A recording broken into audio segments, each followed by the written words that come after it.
Y'all, it is actually October the 4th. A lot of things are dying, losing its leaves, dying back. I did actually lose a plum tree this year that I've had ever since I moved here. I don't understand it. I had to replace that. But all my crab apples are making it good. They're still here. I have one right here, and then I have one right there next to Atlas. And besides that one plum tree, everything's looking good. My apple tree, which is that big bad boy right there, I'd say he's almost 20 feet now. So hopefully all my apples make it. We haven't had apples yet, but that would be, they should start showing apples either this year or the next year. But I'm over here with the piggies, y'all. Say hello to Jelly and Bean. They are Cooney Coons, y'all. Yes, they are. Ain't they beautiful? I've actually got to make a pen for them. I think I'm going to make it right here. Yeah, say hello to my little son that has snuck up on me. The other one's chasing everything, but that right there is baby Maddox. And then there's baby Huck right there, which is Mr. McCall. But this is just a temporary shelter. These are those heavy duty pallets that I use, that I acquired over time. No, y'all, the tarp is not, this is not a humongous, massive, expensive structure. Use what you got, keep it cheap, do what you can do with what you got, as long as it works. Put in some T-posts. I actually buried some actual posts right here as well. It was the fastest, y'all. I ended up with them at a steal, and I had to come home immediately, and I didn't get home till like 2 o'clock. So I built this entire structure, roof, everything and all, before dark. So, but we're excited to have the Coon Coons here, or Cooney Cooney, however you like to say it. Miss Alita is getting water for the pigs right now. If you have pigs, if you're thirsty, they probably thirsty. Make sure you're adding water to your pigs constantly. I just turned Miss Alita's compost pile. My neighbor was, I have an awesome neighbor. He let me borrow his tractor. I was able to flip this big pile of compost. Now I'm going to add all this quail poop. And if you're wondering, there's hay under that, and you just fork the hay and throw it right on the compost. As you see here, quail poop a lot, y'all. A lot. A ton. You have to stay on top of it. They start getting nasty looking like this. But I've waited because, well, I've been dealing with my father passing away. I have a job that I work a lot of overtime and stuff. So I've been dealing with that too. And as you can see right here, you're just going to fork it, put it straight to your compost pile. I'll let it stay on top of the compost pile probably for another week or two. Then I'll cover it. I know everybody's got their own. I'm a guru of doing whatever. I mix it myself. I turn it over every other week. Sometimes, depending on how much I'm adding, I'll turn it once a week. But yeah, that's what we got going on with the quail. Quail make excellent fertilizer, but it is super hot.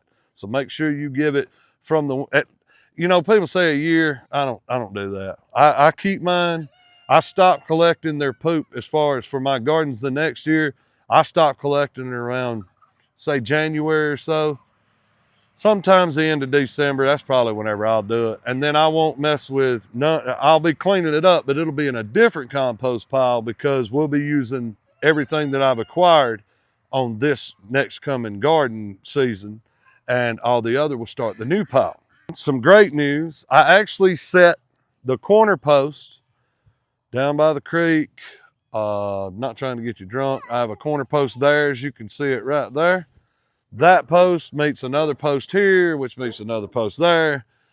That is all four corners have been set for our fence to be added in.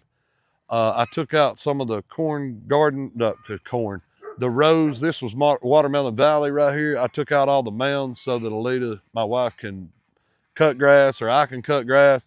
But also, it's still got some good goose poop and all that in it. So I'll be adding quail poop to this as well, because I don't want to just keep adding quail to that other compost pile, because I use Watermelon Valley, and this year I didn't have as much fertilizer as I needed. And a lot of people don't realize, if you're not going to use chemical fertilizers, you're going to need a lot of poop. And that's where quail come in great. I mean, as you see, we have American breasts like crazy, Cuckoo Malines, Plymouth Rock, and neck and neck chickens up here. So, I mean, I have a lot of poop to do things with. And hey, we got ducks. All the ducks, which are actually right here in the corner, because they think I'm going to feed them. But I'll add goose poop and quail poop to this. That'll mainly be chicken and turkey, and we have turkeys too. But if you didn't know, I know most of y'all know.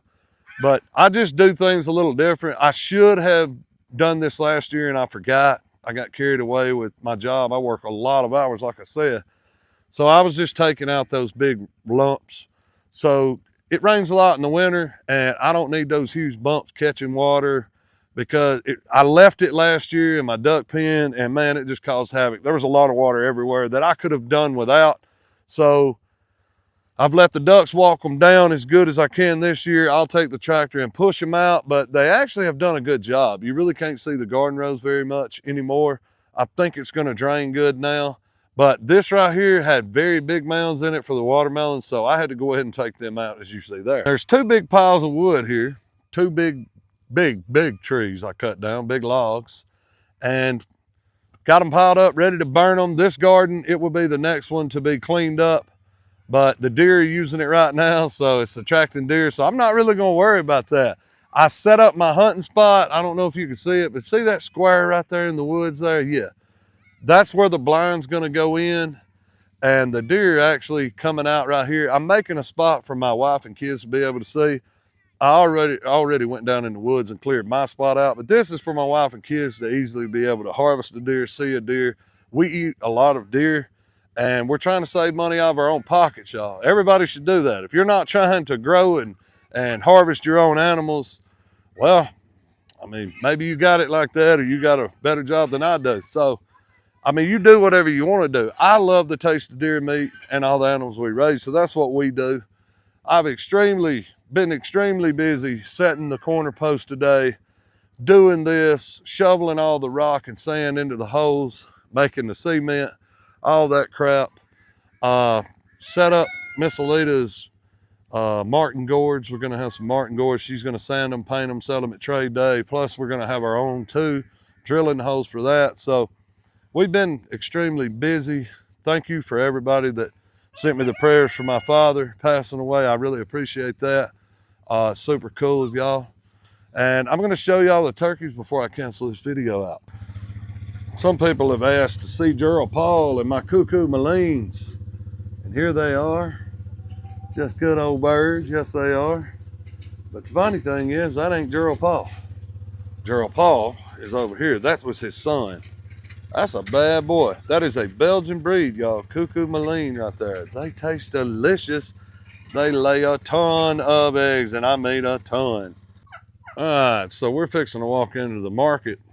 This is our trade day building right here, makeshift building. Everything that we're gonna sell, we actually acquired some more animals. My mom actually gave us some animals to try and sell. This big, beautiful white palm turkey here. We got some roosters, chickens, more chickens, American breast breeding pair right there. This building is strictly for trade days. In the morning, we have to get up real early. So we went ahead and put everything in the cages. It's ready to go. Hopefully we can sell some animals and help pay the feed bill, maybe a light bill, water bill, you never know. But it's mainly just to help pay the feed bill so we're eating for free. Then you got my boy Tomahawk here. Check him showing out. That boy is always showing out. But we actually have a newcomer here. This is James Herbert. He's not really on my farm, but he's a trade day goat. I plan on hopefully selling him. I would like to. He's half Nigerian, half pygmy goat. He's got beautiful blue eyes. Yes, he does. And there's old Tomahawk showing out as usual. But I didn't have nowhere really safe I could put him. And, well, old Tomahawk does a good job of being a hostess for the night, renting out a bedroom to somebody. He's doing a little Airbnb going on. There's my chocolate turkey. But I'm really thankful Tomahawk did open up this Airbnb because I'm able to stash some animals here until the following weekend so we can do that on trade day. But y'all, I've missed y'all. I'm sorry I haven't been able to make videos. I just had to take some time for myself and my family and been working a lot, like I said. So hopefully y'all enjoyed this video. Hopefully it wasn't too boring. If you have liked it, please hit like and subscribe. Hit that notification bell the next time because I'm going to start spitting the videos out now. And I'm going to try and get as many made as I can get made because I never know if I'm working 60 hours, 70 hours, or 50 hours, you know. but I need at least 50. So till next time, I'm your boy Maniac. We out.